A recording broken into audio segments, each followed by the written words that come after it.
পাঁচ ওয়াক্ত নামাজ কালাম পড়ে এরপরেও জাহান্নামে যাবে যারা, তারা হলো 17 শ্রেণীর লোক। আমরা এক নজরে আবারও বলে দিচ্ছি, হারাম খাদ্য যে গ্রহণ করে, 1, 2 আত্মীয়তার সম্পর্ক ছিন্ন করে যে, নাম্বার 3 প্রতিবেশীকে যে কষ্ট দেয়, নাম্বার 4 মা বাবার অবাধ্য সন্তান, মা বাবার কথা শোনে না সে, নাম্বার 5 উগ্র মেজাজি, তেড়া, গোয়ার, সবাইকে দমায় রাখে, এই টাইপের লোক।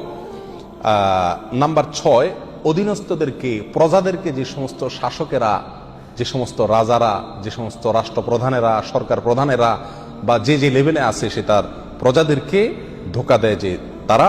নাম্বার 7 অন্যের সম্পদকে অন্যায়ভাবে আত্মসাৎকারী ব্যক্তি। নাম্বার 8 উপকার করে কারোর খোঁটা দেয় যে ব্যক্তি, সে জান্নাতে যাবে না। নাম্বার 9 চগলখোর ব্যক্তি জান্নাতে যাবে না, মানুষের পিছনে কথা লাগায় বেড়ায় একজনের আরেকজনের কাছে।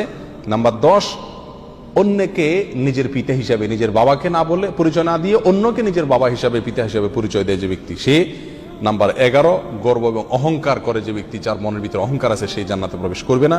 নাম্বার 12 রাসূলুল্লাহ সাল্লাল্লাহু আলাইহি সাল্লামকে যে ব্যক্তি ফলো করে না, তার নির্দেশকে মান্য করে না, সেই ব্যক্তি। নাম্বার 13 অকারণে তালাক কামনা করে, তালাক চায় যে মহিলা, সেই মহিলা।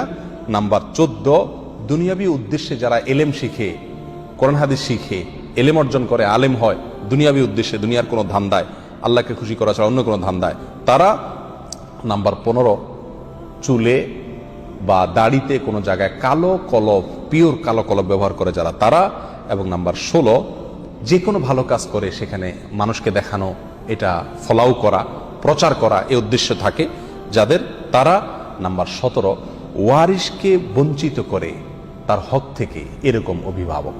এই শ্রেণীর লোকেরা মুসলমান হয়েও জান্নাতি হতে পারবে না। আল্লাহ তাআলা আমাদের সবাইকে এই দুর্ভাগাদের তালিকা থেকে আমাদের নামগুলোকে বের করে আনার তৌফিক দান করুন।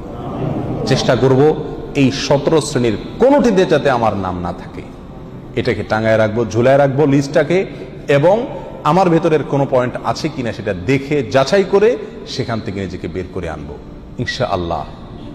এরপরে আল্লাহ সুবহানাহু ওয়া তাআলার কাছে জান্নাত চাইতে পারবো, আশা করতে পারবো জোরালোভাবে। আল্লাহ সুবহানাহু ওয়া তাআলা আমাদের সবাইকে আখিরাতে কিয়ামতের দিন একেবারে ফার্স্ট চান্সে, প্রথম চান্সেই জান্নাত যেন আমরা লাভ করতে পারি, জাহান্নাম থেকে মুক্তি নসিব যেন হয়, সেই তৌফিক দান করুন। জাযাকুমুল্লাহ ওয়া আখিরু দাওয়ানা আলহামদুলিল্লাহি রাব্বিল আলামিন।